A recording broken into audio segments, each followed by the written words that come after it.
Hi friends, welcome back to my channel. అందరూ ఎలా ఉన్నారు? బాగున్నారా? ఎట్టకేలకు ఆ స్వామి కనికరించి మమ్మల్ని తిరుపతి వెళ్ళటానికి సహాయం చేశాడు. మేము తిరుపతి వెళ్ళాము. మాకు ఆదివారం మెట్లు ఎక్కుతానని, మామూలుగా నేను మెట్లు ఎక్కుతానని అనుకున్నాను. మా దర్శనం సోమవారం వచ్చింది.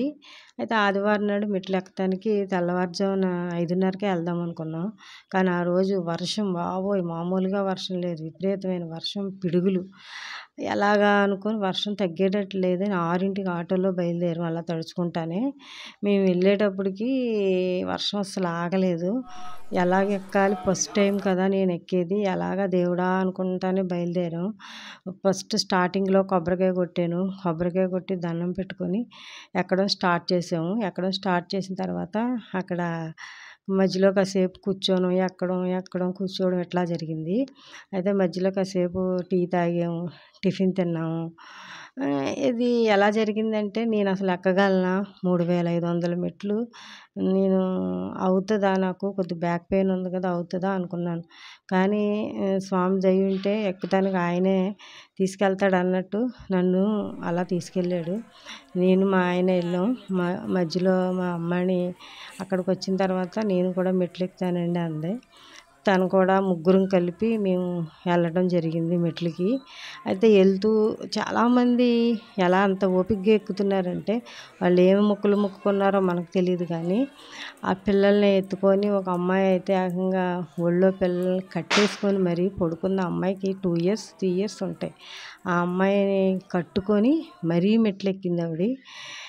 అంత ఓపిక, అంత శక్తి దేవుడు మనుషులకి ఇవ్వకపోతే మనం కొండ ఎక్కటం అనేది అసాధ్యమని నేను చూశాను అక్కడ. కొంతమంది అయితే మెట్లకి బొట్లు పెట్టుకుంటూ వెళ్తున్నారు. అదే హారతులు వెలిగించుకొని, కర్పూర హారతి వెలిగించుకొని వెళ్తున్నారు.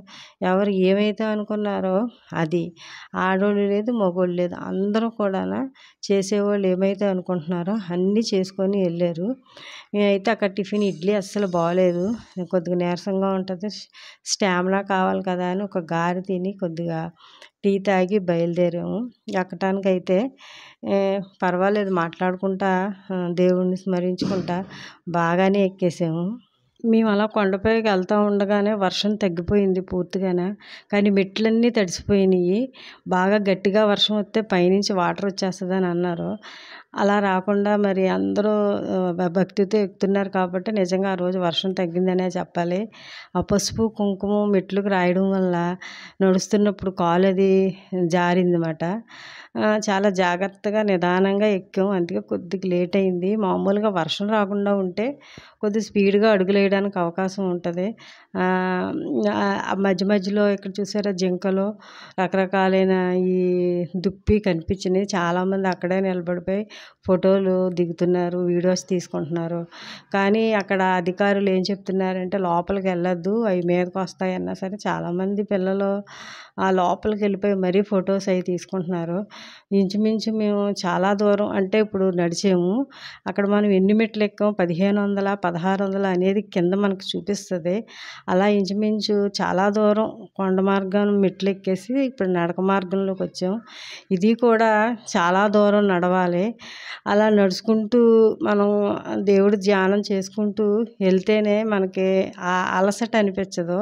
అవన్నీ చూసుకుంటా, మధ్యలో గుళ్ళని చూసుకుంటా, ఆ గుడిలో దండం పెట్టుకొని మనుషుల్ని అక్కడ ఎలా ఎక్కుతున్నారు ఏంటి, అక్కడ వాతావరణం ఏంటి, ఇవన్నీ చూసుకుంటూ ఎక్కేటప్పటికి ఆంజనేయ స్వామిది అదే గుడి వచ్చింది. అది ఎక్కితే సగం మెట్లు ఎక్కినట్టు అన్నారు. ఫస్ట్ టైం కదా మేము ఎక్కడం. అక్కడ వాళ్ళందరూ దీపాలు వెలిగించుకునే వాళ్ళు వెలిగించుకుంటున్నారు. అలాగే మేము కూడా లోపలికి వెళ్ళి ఆంజనేయ స్వామికి దండం పెట్టుకొని మళ్ళీ నడక ప్రారంభించాం అన్నమాట. అక్కడి నుంచి నడుస్తూ మళ్ళీ నడక మార్గం వచ్చింది. అక్కడ ఎదరికి వెళ్తే నరసింహస్వామి టెంపుల్ ఉంది. నేను అనుకున్నాను ఇంక దగ్గరికి వచ్చేసిందేమో అనుకున్నాను. ఈ ఉన్నది కదా, ఇది రోప్వే, మామూలుగా దీని మీద నడిచి వెళ్ళాలి. ఇది మనకు రోడ్డు మార్గం కనిపిస్తుంది. కొండ మీద నుంచి వచ్చే వెహికల్స్, వెళ్ళే వెహికల్స్ ఒక పక్క మాట ఇది కనిపించింది. ఇక్కడ వ్యూ అయితే నాకు బాగా నచ్చింది. కాసేపు నుంచొని అక్కడ వీడియో తీసాను. తర్వాత అది దాటిన తర్వాత ఇంకా రోడ్డు మార్గం అన్నమాట. ఇంక ఎంత మార్గం అంటే 2-3 కిలోమీటర్ల పైన ఉంటుంది అనుకుంటా, నాకు అంత ఐడియా లేదు కానీ నడిచే కొద్దీ ఇంకా రోడ్డు మీద ఎంత నడిచామంటే అంత నడిచాము. కానీ మధ్య మధ్యలో వాష్రూమ్స్ ఉన్నాయి, వాటర్ ఉంది. కావలిస్తే మనం వాటర్ బాటిల్ క్యారీ చేసుకొని పట్టుకెళ్ళడం మంచిది. మనం అక్కడక్కడ పట్టుకొని మంచినీళ్ళు తాగుతూ ఏమన్నా కావాలంటే అవి తినచ్చు. ఇది మోకాళ్ళ మెట్లు మాట. ముందు గోపురం చూపించాను, ఆ గోపురం దాటిన తర్వాత దండం పెట్టుకొని లోపలికి వెళ్ళాం. ఎక్కడ మట్టికి ఎక్కటం నాకైతే చాలా కష్టం అనిపించింది, కొద్దిగా ఆయాసం అనిపించింది. ఇంకా అలాగే ఎక్కుకొని చివరి దాకా వచ్చాం. అక్కడే ఎక్కువసేపు కూర్చుండిపోయాను నేను, మోకాళ్ళ మెట్ల దగ్గరే. ఎక్కలేక అక్కడ కాసేపు జ్యూస్ తాగి కాసేపు కూర్చొని దండం పెట్టుకొని మొత్తానికి ఎలాగైతే దేవుడు దయ చూపించాడు చివరి దాకా వచ్చామన్నమాట. ఎప్పుడు తన నడక అయితే నేను నడవలేదు నా జీవితంలోని, ఇంత నడక నడిచాను. ఉదయం 6:30కి మేము స్టార్ట్ చేస్తే 12:30 కల్లా కంప్లీట్ చేసాం. Thank you for watching.